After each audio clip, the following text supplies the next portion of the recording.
à tous, bienvenue dans notre édition régionale. Voici nos principaux titres. Grand-B à Gosier peut-être bien... Mais débutons ce journal par les difficultés de la production en melonnière. C'est un mauvais démarrage pour la saison du melon. Les producteurs ont du mal à écouler leurs fruits sur le marché européen à cause de la vague de froid qui sévit en ce moment, mais aussi en raison de l'arrivée de nouveaux concurrents sur le marché européen.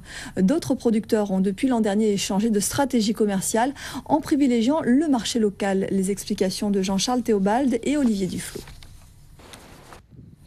Des hôtels et des résidences de luxe, une marina, un golf et même un port en eau profonde. Voilà le dernier projet porté par la municipalité du Gosier qui voit grand, très grand. Cofinancé par le groupe américain ABR, il pourrait s'implanter à Grand-B, une zone qui abrite déjà tout un quartier d'habitation et une mangrove. Le point avec Steve Prudent et Ronnie Maletti. C'est aujourd'hui la journée mondiale des zones humides, l'occasion pour l'Office national des forêts de lancer une opération sans précédent, un projet de coopération régionale de protection des forêts marécageuses de l'espace Caraïbe. En Guadeloupe, il y a urgence, comme l'atteste ce reportage à Jarry de Lise Dolmar et Alfonso Martinez. Patrice Mangin-Lecreux est le directeur régional de l'ONF, il est notre invité. Bonsoir. Bonsoir. Merci d'avoir accepté notre invitation. Alors, la zone humide de Jarry a-t-elle une chance de survivre, selon vous, dans ce dédale de construction incessante? Et y a-t-il encore un intérêt à vouloir la sauver? Apporte encore un intérêt écologique. Ah, tout à fait. Comment, face à la pression commerciale et à l'intérêt économique, souvent mis en avant d'ailleurs, les maires peuvent-ils résister? Et déjà, en ont-ils véritablement la volonté? Malgré tout, un hectare de mangrove, ça rapporte rien, alors qu'un hectare justement de construction et d'investissement, ça rapporte beaucoup d'euros. Sur la coopération régionale, maintenant, comment avance le projet dédié donc justement à la protection, à la valorisation des zones humides dans ce fameux espace Caraïbe? C'est pas difficile de faire collaborer toutes ces personnes, tous ces pays, en sachant que déjà sur place, c'est pas évident. Alors très brièvement, mais vraiment rapidement, pour terminer, un mot sur le projet de Grand-B qu'on a vu au tout début de ce journal. Est-ce que c'est un projet dangereux selon vous? Est-ce qu'il y aura un impact sur l'environnement? Merci beaucoup d'être venu en tout cas sur ce plateau. Merci beaucoup. En bref, les salariés de l'Union des centres en plein air, l'UCPA, de Terre de Haut, ont entamé une grève de 24 heures reconductives. La plateforme de revendication porte sur les conditions de travail et les salaires notamment. Encore un exemple de solidarité et de coopération avec Haïti. 10 jeunes Haïtiens viennent d'intégrer le lycée de Bainbridge après la destruction de leur établissement lors du séisme du 12 janvier dernier. Ces 10 élèves vont poursuivre leur scolarité jusqu'au bac. Ils ont été orientés en terminale S et ES. Et tous se réjouissent de cette opportunité, comme nous le montre ce reportage de Patrice Gonfier et Rémi de France. En bref, les 33 enfants haïtiens que des Américains avaient tenté d'emmener en dehors d'Haïti sans autorisation ont commencé à retrouver leur famille. C'est ce qu'a annoncé aujourd'hui la présidente de l'organisation caritative américaine qui s'occupe d'eux dans le pays. La justice haïtienne envisage par ailleurs des poursuites contre les 10 Américains impliqués dans ce trafic d'enfants présumé. Et puis toujours en bref, en politique, c'est confirmé. Jeannie Marc et Laurent Bernier se sont unis pour les élections régionales. Après de longues tractations ce week-end, la députée maire de Dé, membre du GUSR, a finalement accepté de mener campagne aux côtés du maire UMP de Saint-François. Ils pourraient à eux seuls peupler une petite commune. On en dénombre plus de 10 000 en Guadeloupe. Les chiens errants ternissent l'image de notre île, mais véhiculent aussi de nombreuses maladies.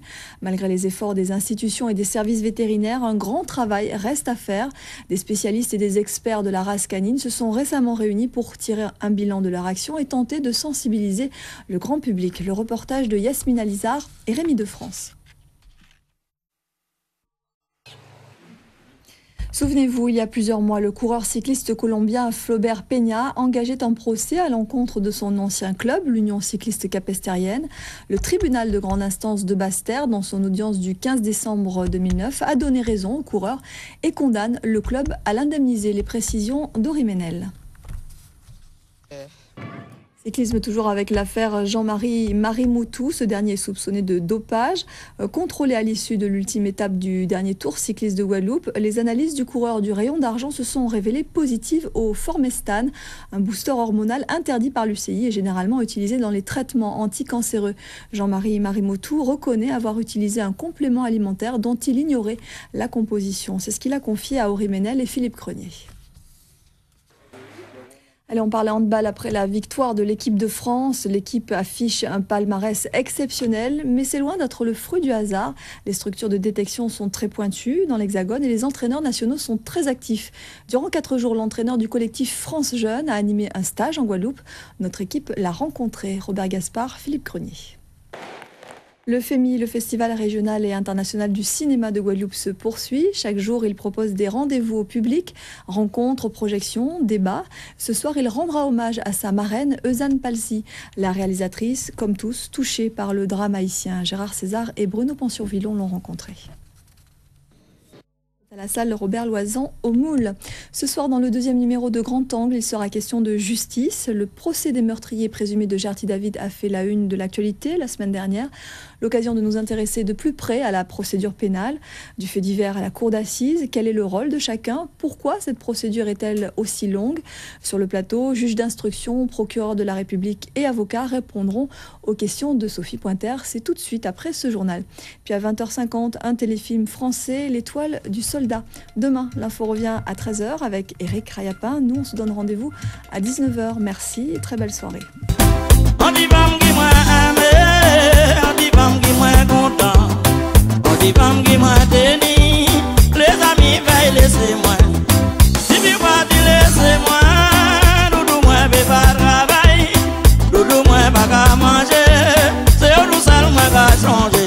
Doudou retourner d'abord à moi, vini voter l'imbécile moi, vini voter chacun si moi. L'imbécile la cache moi. Pour des paroles à mon, pour des parties laissez-moi. Doudou moi pas qu'à manger, doudou moi pas qu'à dormir. A regarder au cinéma.